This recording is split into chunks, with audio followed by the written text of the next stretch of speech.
How's it going, Nick? How you doing? Not bad. I understand you've got a burger joint in 5 Points that you like to frequent.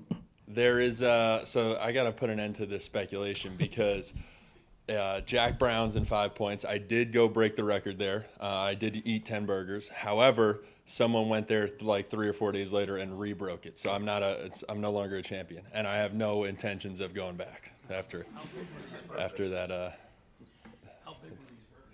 You got to try it out. It's a pretty good deal. What I got to do is try and leverage that for an offensive line NIL. That's really the goal, but no success there yet.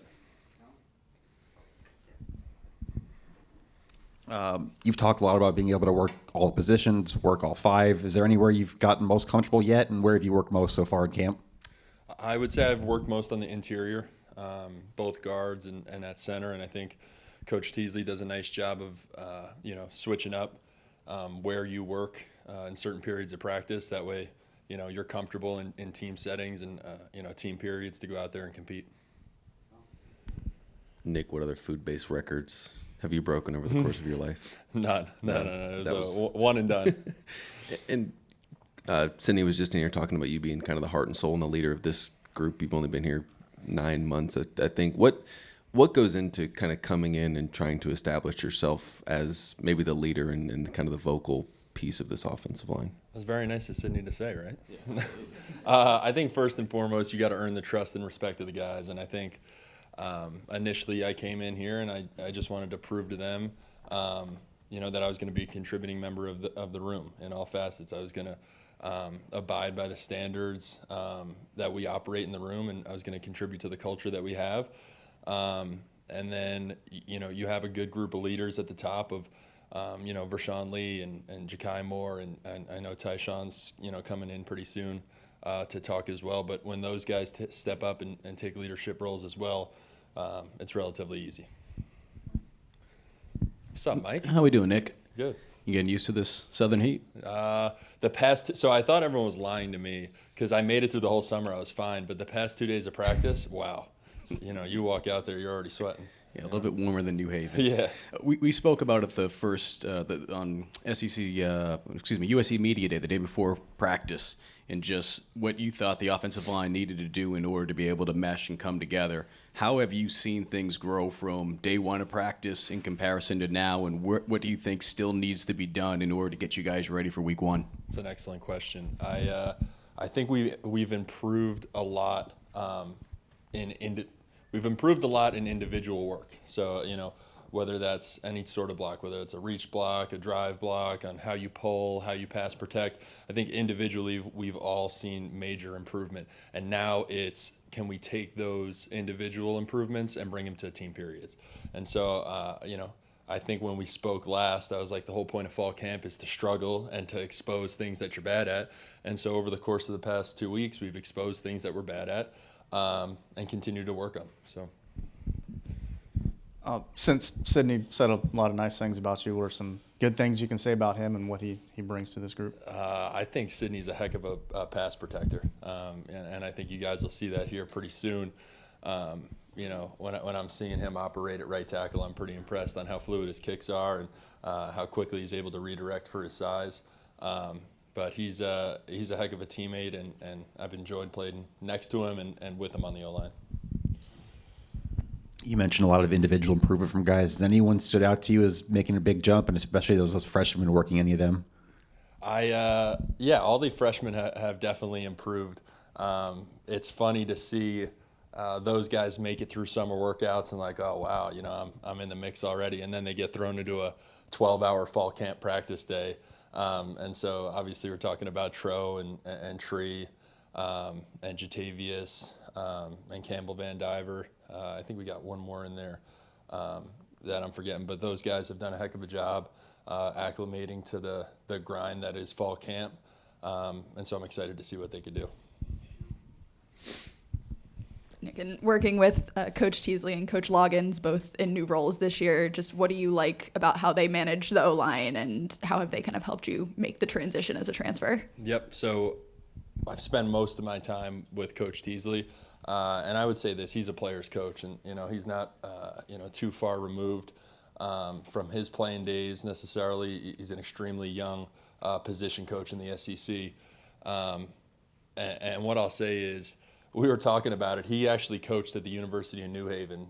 He told me about 6 or 7 years ago. And then, so you coach at the University of New Haven, a D2 school 7 years ago. Now you're a position coach in the SEC. So you want to talk about a career trajectory that he's been on. He brings the same energy and enthusiasm to the O-line room. So someone that I look up to and someone who's helped take my game to a new level. Nick, I know you guys have been cycling through running backs, getting everybody some reps. What have you seen out of Bradley Dunn so far? I think he's a hard-nosed runner, and he's done a nice job in between the tackles. And I can't speak, I'm not in perimeter drills, but you want to talk about in between the tackles, he can lower his shoulder and put it down on someone. Nick, this is, I guess, a new system for you that you're learning for the first time in probably forever. What have you liked about this system, and how are they kind of tailoring it to help make it easier on the guys up front? So it was a new system for everyone, so I think I benefited in that sense. But also, I'll just say this: I've had the 8 months of adjustment, so it wasn't necessarily, hey, fall camp, everyone's going to be scattered around and have no idea what we're doing. The things that we put in the winter, we worked in the spring, and then we worked them again in the beginning of the summer, and now we're working them again in fall camp. So everyone's becoming more comfortable in the system that we're in. Nick, Sydney came in and talked about the brotherhood kind of bond that you guys have on the O-line. What's been the key in developing that kind of relationship with each other to hold each other accountable and improve over the fall? Spend time with each other.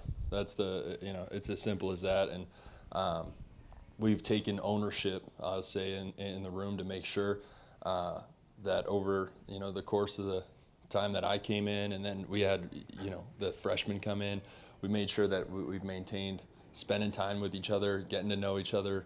It's the only position, I guess maybe you could, work the D-line in here, but, there's 5 of us that take the field, and there's 20 of us in the room. So, it's not one man for themselves. Everyone's got to be ready to play every position, and everyone's got to trust and respect the rest of the guys in the room. Nick, kind of to that end, I guess, what does spending time with each other look like? I imagine it's beyond just the film room. What are you guys kind of doing outside of football to kind of hang out and be around each other? Yeah, I'll say this initially, in the building time, we're together all the time, and whether that's coming back, we have mandated times we need to be here, but that's coming back and getting extra film without Coach Teasley in the room, or we're doing walkthroughs with the young guys to understand, hey, this is how the Mike linebacker is going to fit when you take this step. And so right there, you're spending a ton of time, and then off the field, hanging out, going to eat probably, but just spending time with each other. Thank you. Just wondering, coming from the Ivy League and now coming down here to the SEC, to you, is football, and what about the other aspects of your life, the way you had to live in the Ivy League versus the way you are able to live down here? I think coming down here, I'll put a lot of respect on the talent in the Ivy League, and I think you could see that with the amount of NFL prospects they produce now. As far as, if you look back 10 years, it probably wasn't the same. So I think the talent level has increased there, and so that's tough football. And it's the same that it is down here. I kind of tried to explain it to a couple buddies, maybe 5 or 6 guys in the Ivy League could come down here and compete for a starting spot, but here, all 11, right? They're here for a reason. So I think the speed's a little faster, the strength's a little more, but I've came from a hard-nosed program, so I was prepared to come down here. Thank you, guys.